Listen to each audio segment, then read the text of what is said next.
A CNB exclusive, the all-new Hyundai Elantra that's coming to India this year. We review the new Triumph, Bonneville and Thruxton R. And it's the brand new offering from Mahindra. Another review, this one's the NuvoSport.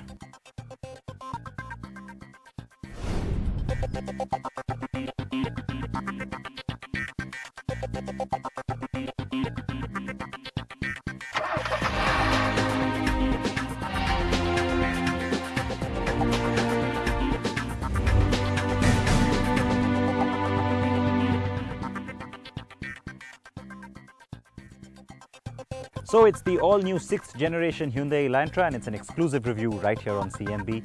Thanks for joining us. I'm Siddharth Vinayak Patankar. Let's get straight to it. I drove the car a few days ago in New York. Here's our exclusive. The Hyundai Elantra first came to us in its 3rd generation in 2003. That car was appreciated for its space and drivability, but was panned for terrible looks. We skipped the improved yet blah-looking 4th generation, and in 2012 Hyundai finally returned the nameplate to the Indian market with the gorgeously fluidic 5th generation. The car was ample, stunning to look at, drove reasonably well. And now the 6th generation Elantra is set to debut in India, and the car will arrive in time for Diwali. The new Elantra loses the fluidic looks, and I have to say it is nowhere near as pretty as the last one. But while the new Elantra is similar sized, it tends to appear bigger than the last car. This is primarily due to the lack of curves and that hexagonal front grille. The car's styling is upmarket, contemporary, yet lacks the weak in the knees look of the previous Elantra.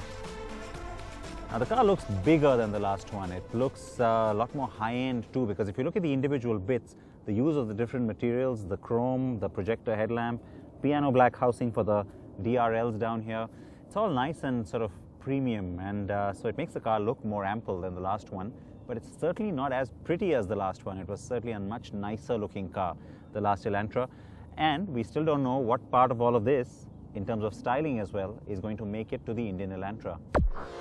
The straighter lines and pentagonal head and tail lights are very attractive though, and are the redeeming features in this design for me. The tail light in particular receives the LED treatment and looks very nice with its 3 pentagon motif.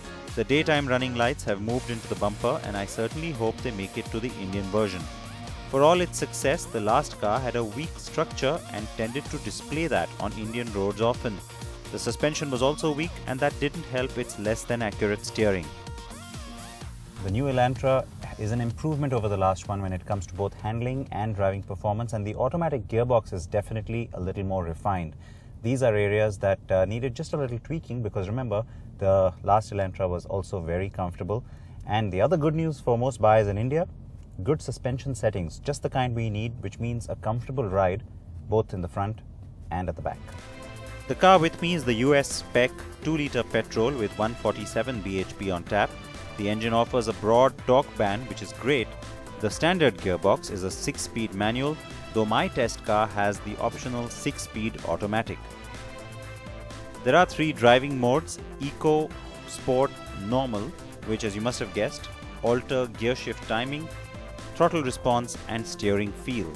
While I did get the sense of the wheel feeling lighter or stiffer, the Sport mode is no fun really. Ride quality though is great. Hyundai has reconfigured the rear twist beam and added a more vertical and longer shock absorber at the rear for better impact damping. This means a stiffer ride without being hard or bouncy. The last Elantra was already a pretty good car in terms of performance and pretty comfortable as well. It was a very strong first runner-up even at our NDTV Car and Bike Awards a few years ago, so we certainly like everything about it. The good part is that this car improves a little bit on that. It doesn't take away some of the USPs in terms of both the kind of response I'm getting as well as the overall suspension setting, which is very akin to what we would like in India. And the better part, the automatic gearbox has certainly been tweaked. That was one chink in its armor. It is certainly more refined now. The car also has no paddle shifters, which means you have to nudge the Tiptronic gearbox when you switch to manual. The automatic itself, though, is brilliant. and I would just leave it in that. There is definite reduction in overall noise, and Hyundai tells me that NVH has been really a focus area for this generation. While I expect Hyundai to bring us the new 2-litre petrol, we will likely get a revised version of the existing 1.6-litre diesel as the other engine on the car. My current information is that Hyundai will definitely launch the car in both fuel types. It's a plush and well-finished cabin with good plastics and comfortable seats. Top spec with me gets the 7-inch touchscreen with navigation and all the connectivity and entertainment you can think of. The car with me has optional satellite radio and Apple CarPlay as well as Android Auto. Hyundai will do well to bring at least some of that to the Indian car. The Elantra has swiveling HID headlights, emergency braking with pedestrian detection, adaptive cruise control and lane keeping assist, but I reckon some of that may not be on the India spec. And now the big catch. The US spec Elantra uses new construction methods that use more glued together panels rather than spot welding. The idea is to offer greater stiffness by using aerospace adhesives, not uncommon to cars these days, but while the last car used 10 feet of glue bead, the new one has 394 feet. The glue bead is applied robotically, so it's unclear whether Hyundai's India plant will be able to offer the same level of sophistication in the car's construction, since it will no doubt be made in India. A higher weld percentage may mean a compromised ride and build quality as compared to the global product, but we'll have to wait and see what Hyundai brings us. It is the best Elantra ever and will be a compelling sedan on the market. It's spacious, has some clever features and will presumably be priced right by Hyundai when it arrives later this year. Hyundai calls that electric blue, and by the way, Maruti calls this color cerulean blue. It's kind of similar. I love blue, so I'm partial to both those and I like them both. Now let's move on to the new Triumphs. These are the classics, the Bonneville and the Truxton R, and Preetham rode them in Portugal.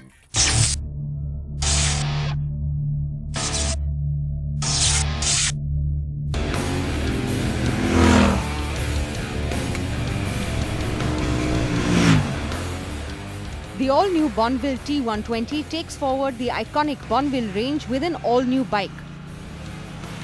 The look remains the same. It's the classic look, the quintessential classic Bonneville look, but everything from the ground up is new.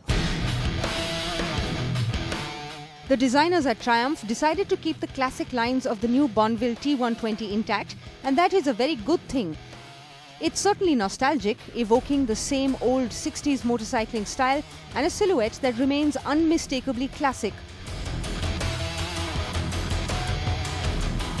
Complete with the spoked wheels, the paint schemes on the new Bonneville T120 have been inspired by the original Classic too.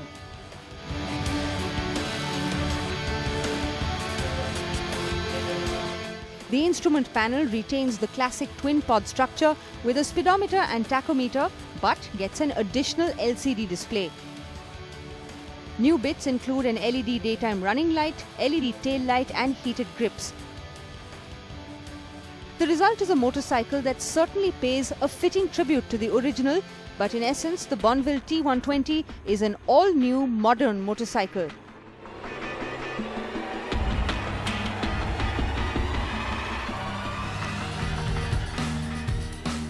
The all-new theme extends to the engine. It has a larger displacement at 1200cc and also gets liquid cooling, a first for the Bonneville. There's more power, both lower down and across the rev range, and makes higher torque across the rev range. The decision to go to 1200cc from 900 was because Triumph wanted to offer more torque and yet didn't want that engine to be any larger. So the engine sits within the same overall envelope of the previous one. It makes 18% higher peak power than the previous T100 and at 4500 RPM makes 50% more power. What's more significant is the amount of tech the Bonneville T120 gets. There's ride-by-wire, 2 riding modes, rain and road, ABS, switchable traction control and liquid cooling. Our ride route was around the rolling hills of Cascais in western Portugal, and the T120 really impressed. It has a taut yet plush and comfortable ride, and the front end hands out a lot of confidence to go around corners at a brisk pace. The high torque motor lives up to its name and the T120 shrugs off uphill climbs. The bike weighs 224 kilos, but there's no sense of its weight once you start moving.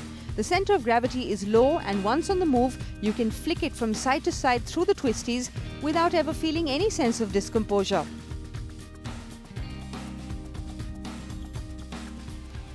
The Triumph Bonneville T120 Black we're riding will not make it to India, but the changes are mostly cosmetic.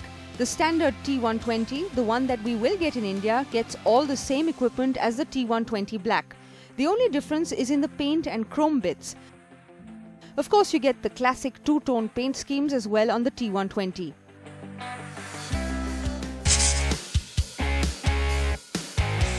The cafe racer in the new Bonnie range is the new Thruxton R. Heavily inspired by modern-day custom cafe racers, and that's the beauty of it. It looks genuine and the quality of finish is top-notch, from the polished top yoke to the sleek and narrow tank, topped by the brush strap and Monza filler cap. Equipment is high quality, be it the all-new headlight design with DRL, LED tail light, 3D dual clocks on the instrument panel, and a host of rider-focused technology. Switchable ABS, switchable traction control, torque assist clutch, ride-by-wire with 3 different riding modes, rain, road and sport, and liquid cooling. The engine, the same unit as the one on the Bonneville T120, is called the high-power version. So while the displacement remains the same, there's more power and more torque across the rev range. The same architecture, but a lighter crankshaft and larger air intake. So, more power, more torque and quicker response. Peak power is a healthy 96 bhp, not an eye-popping number, but the torque, a very meaty 112 Nm of it, kicks in at just below 5000 rpm. So the moment you cross those revs, a surge of power and torque hits you. Then there's the traction control and ride-by-wire with 3 modes, rain, road and sport. Power output is the same in all models, but throttle response is dialed down low on rain and progressively increases from road to sport. Needless to say, sport is where the hooliganism begins. The power and torque smacking you with entertaining ferocity every time you redline through the 6-speed gearbox. The riding position is aggressive, but not too difficult to take on relatively longish sprints. The R-Spec variant that we're riding and the one that's coming to India gets a higher spec suspension, brakes and tyres. This bike still retains the classic feel of a cafe racer. It still feels like a classic. It rides like a classic. It performs like a classic. But it goes that much closer to sport bike territory. You'll have the feeling of riding a sport bike. It's been given that sport bike character by Triumph. This new revamp has completely worked. And if you kind of like a sporty bike, you'll definitely like the Thruxton R. It is a fantastic bike to ride around. You can ride it around the weekend, you can ride it and even go on the track on occasions if you feel like. The Triumph Thruxton R will soon be launched in India, and our guess is it will retail somewhere around 10 to 11 lakh rupees ex-showroom Delhi. At that price, you're in litre class sport bike territory. The question is, should you consider one? As always, time for a short break here, but plenty that we've showed you. Please react to it and stay tuned for the NuvoSport review.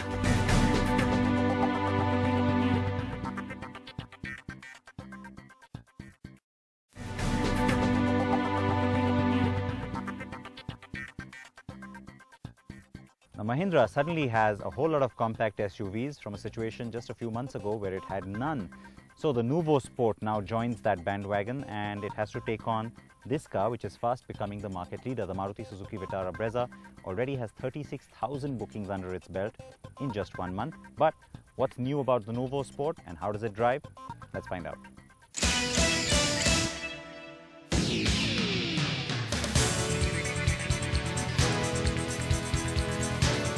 Mahindra has been on a roll. From not having much to offer in the compact segments, its SUV portfolio is suddenly looking crowded at the entry end of the market.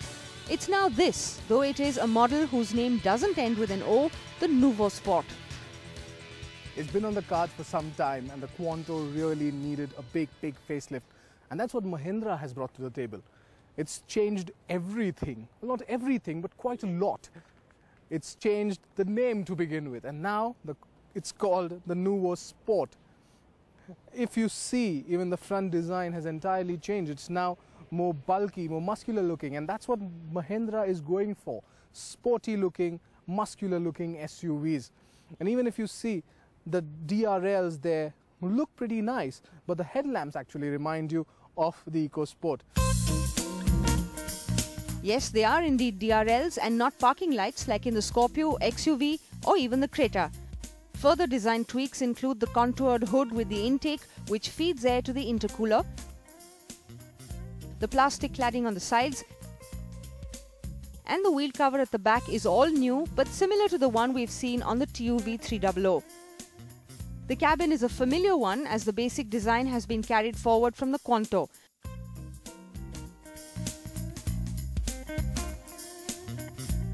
The dash is the same, though now gets a grey and black finish. The feature list includes new dials and a new steering wheel, which comes with steering mounted controls. There's also a 6.2-inch touchscreen system, Bluetooth, aux-in, USB, a Kenwood audio system with navigation, radio and a CD player.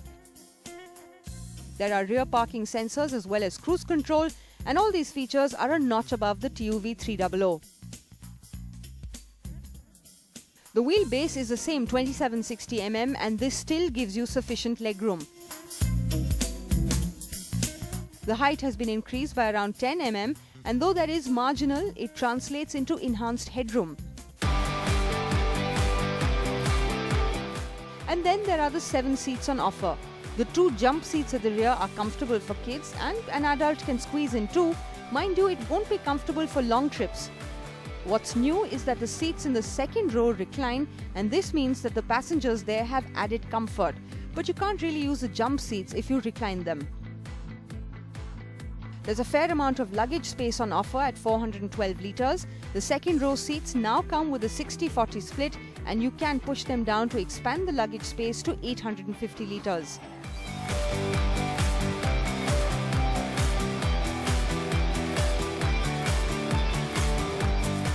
This is the second car from the Mahindra stable to come with an AMT. It was not surprising that it would because this was showcased earlier in the Delhi Auto Expo. But it's the same Ricardo sourced AMT which we see in the TUV and it's calibrated pretty well because it has more power to deal with now. It's pretty nice. It's the gear changes might not be as seamless as you want it to be, but they do the job and that's what you want. You know, the ease of driving. It's pretty nice to, I mean, the gears can be engaged manually and you really get a feel of how an AMT should be calibrated. It's pretty nice. Power is available from as low as 1500 RPM, but anything below that and the NuvoSport takes some time to get going. Match the revs and the SUV is in the zone, but you get quite a growl from the engine when you downshift, though Mahindra insists that the NVH levels have been worked on. The M-Hawk 100 comes with a 2-stage turbocharger which tries to kill the lag, but if the needle slides below 1500 RPM, the response time of the engine drops significantly. Mahindra also has a power and eco mode in the car, but that's available in the manual transmission variant. In the eco mode, the revs are restricted to 3500 RPM and the torque drops. There is a vast difference in the way the car drives in the eco mode as there is less power on offer as well. The engine dips just the amount required and not any more. It's as if it goes on a crash diet at the press of a button. M&M claims fuel efficiency at 17.45 kilometers to the litre and says that is not in the eco mode where you could get even better numbers. On the safety front, the car meets the safety norms that will be enforced in India in 2017. But what's great is ABS with EBD and dual airbags are an option right from the base variant. The NuvoSport is available in 6 variants: N4, N4 Plus, N6, N6 AMT, N8 and N8 AMT, and prices start from 7,42,000 rupees and top out at 9,87,000 rupees. The NuvoSport competes against the likes of the new Maruti Suzuki Vitara Brezza, Ford EcoSport and even its own sibling, the TUV 300 in this space, but doesn't really stand out as a distinct frontrunner. Yet it is definitely a major step ahead of the Quanto. It's been quite an action-packed week. It wasn't just the NuvoSport. The Tata Tiago also launched this week with some killer pricing from Tata Motors. React to all of that. You know how to reach us on our social media channels. All of that information is on your screens. With that, I promise to be back next week. Please wear your seatbelts. Please wear your helmets. Bye-bye.